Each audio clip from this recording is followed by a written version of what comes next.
Hai, Assalamualaikum warahmatullahi wabarakatuh. Ketemu saya di CKL, Celoteh Keseruan Lani.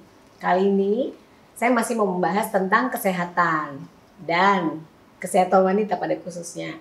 Masih bersama Dr. Iswan Sarif, SPOG Konsultan. Halo dok. Hai. Saya hari ini mau berceloteh tentang masa subur. Ya, masa subur pada wanita. Masa subur itu apa sih dok? Baik, terima kasih. Masa subur itu masa atau saat di mana sel telur dilepaskan dari indung telur. Dan itu berlangsung atau terjadinya 14 hari sebelum haid yang akan datang. Oh, jadi masa subur itu justru 14 hari sebelum haid berikutnya, Iya, yang bulan betul, berikutnya. betul. Oh, oke. Dan biasanya pada saat masa subur itu dilepaskan satu sel telur. Paling banyak 2 sel telur dilepaskan pada saat masa subur tersebut. Tapi rata-rata satu ya? Biasanya satu sel telur yang dilepaskan. Oke. Bisa dikasih tahu nggak cara menghitung yang benar tuh seperti apa? Oke. Cara menghitung masa subur itu sebelumnya kita mesti tahu dulu nih siklus haid ibunya gimana. Normal, siklus menstruasi yang normal itu range-nya itu di antara 21 sampai 35 hari. Oh, 21 sampai 35 hari. Iya. Itu yang normal ya? Normal. Seringnya wanita itu siklusnya itu 28 hari. Oke. Kalau 28 hari kan gampang ya. Gampang itu. Atau 30 hari dok? Saya bisa Gampang 30 juga. hari. Oh iya. Gampang juga, tinggal kita kurangin aja. Misalnya kita bisa memperkirakan, misal Ya. setelah kita langsung main hitung-hitungan aja nih, jadi gampang Cara hitung masa aplikasinya. subur. Misalnya setelah kita mengetahui keteraturan haidnya misalnya 30 hari atau 28 hari, kita tahu dong, kita akan bisa memprediksikan kapan haid bulan depan. Oke. Oke? Dengan kita mengetahui haid bulan depan, kita akan gampang nentuin kapan masa subur. Oh, Oke. oke. Misal setelah kita hitung-hitung, nih haid akan datang misalnya di angka 28. Ini yang akan datang. Ini yang akan datang. Bulan depan gitu ya? Oke, ini haid yang akan datangnya tanggal 28. Jadi kita mesti kurangi nih, 28 dikurang 14. Jadi sama dengan 14. Jadi masa suburnya itu di angka Tanggal 14. tanggal 14 masa suburnya. Oh. Jadi dia akan setelah dikurangi 28 iya. Jadi ini masa suburnya di sini, masa subur. Nah, oke. Tapi masa subur ada masa prasubur. Ada masa prasubur itu range waktunya plus minus 3 hari sebelum prasubur. Iya, sebelum plus minus 3 hari masa subur. Jadi kalau kayak gini kita bisa hitung 14 ditambahin 3, 14 dikurangin 3, berarti sama dengan 17 sama dengan 11. Nah, jadi kalau kita mengetahui masa haid yang akan datang tanggal 28, setelah kita plus minus 3 hari masa subur, didapatkan range waktunya itu di antara 11 sampai 17 hari sebelum haid yang bulan depan. Oh, itu range masa suburnya ya? Jadi kalau misalnya kita perkirakan haid bulan depan itu tanggal 28, kita tinggal kurangin 11, kurangin 17, dapatlah di angka 11 dan 17. 11 dan 17. Kita Itu masa tandain subur. 11 sampai 17. Nah, pada saat inilah masa subur perempuan sampai 17. Jadi cukup lumayan, 1, 2, 3, 4, 5, 6, 7. Iya, 7 hari. 7 hari. Tapi yang keluarnya sel telur biasanya di 14 hari, 14. tanggal 14. Oh, 14 hari sebelum. Jadi range-nya 1 minggu ya? Iya, 1 minggu. Oh gitu, tuh cara menghitung yang benar ya dok ya. Soalnya orang awam taunya seminggu setelah mens lah, atau itu mesti 2 minggu. dikoreksi. Oke. Ini kan tadi kan kalau haidnya teratur ya 28 atau siklusnya 30 hari. Berarti kita jelas ya, tahu tanggalnya. Kalau misalnya haid nggak teratur, gimana dok? Ya, tadi saya udah beritahu bahwa haid yang normal itu di angka 21 sampai 35 hari. 35 hari. Oke. Kalau range waktunya masih normal, cuman nggak teratur aja. Nah, kita bisa memakai metode namanya Oganon-Naus. Oganon-Naus gimana caranya? Sangat mudah sebenarnya. Jadi kalau misalnya siklus yang kita follow up selama 6 siklus. Dari 6 siklus itu akan ketahuan bahwa misalnya dia siklus terpanjangnya berapa hari, siklus terpendeknya berapa hari. 6 siklus maksudnya 6 bulan, 6 bulan. Oke. Kita mesti tahu nih, dia dalam 6 bulan itu paling lama dia siklusnya berapa, misalnya 32 hari atau 35 hari. Siklus terpendeknya misalnya 24 hari.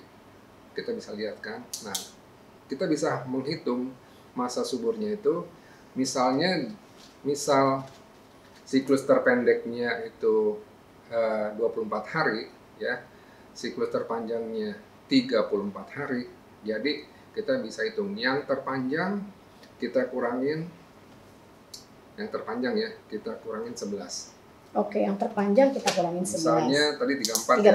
34 hari kita kurangin 11. Jadi ini hari ke 23.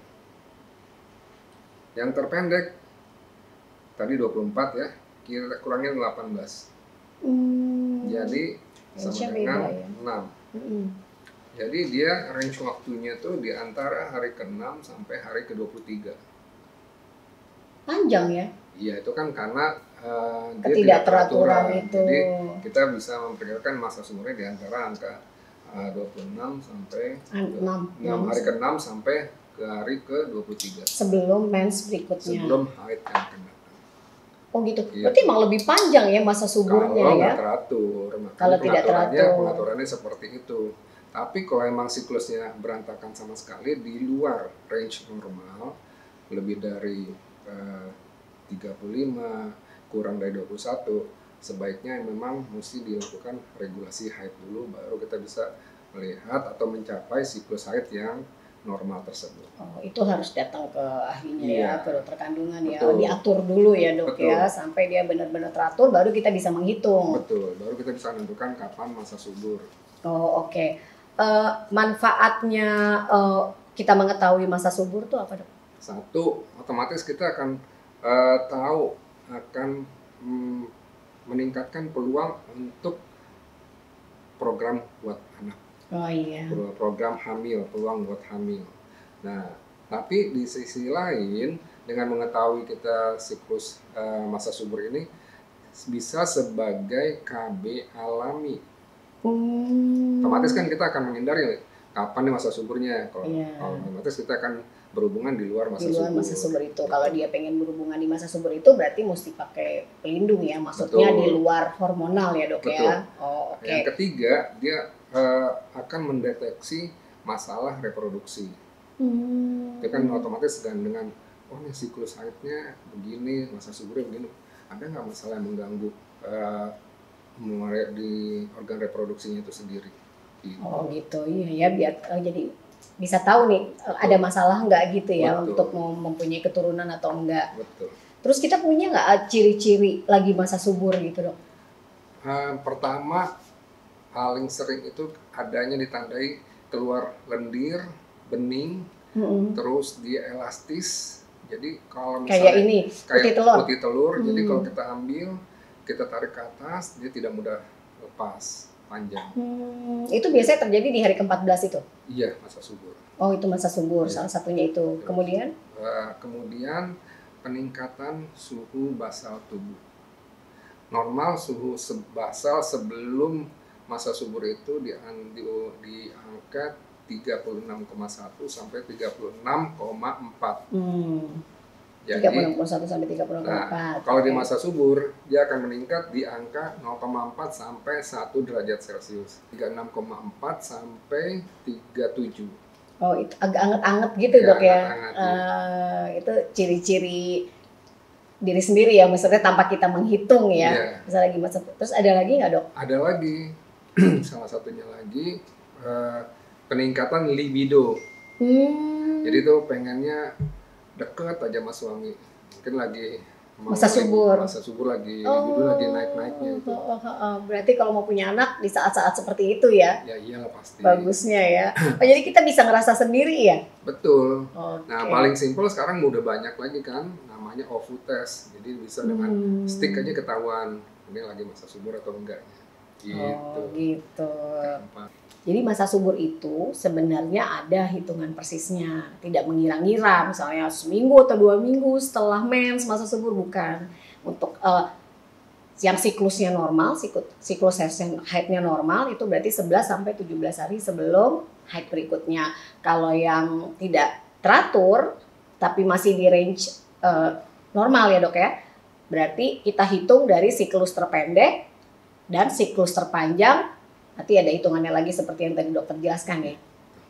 Demikian penjelasan dari dokter Iswan tentang masa subur wanita.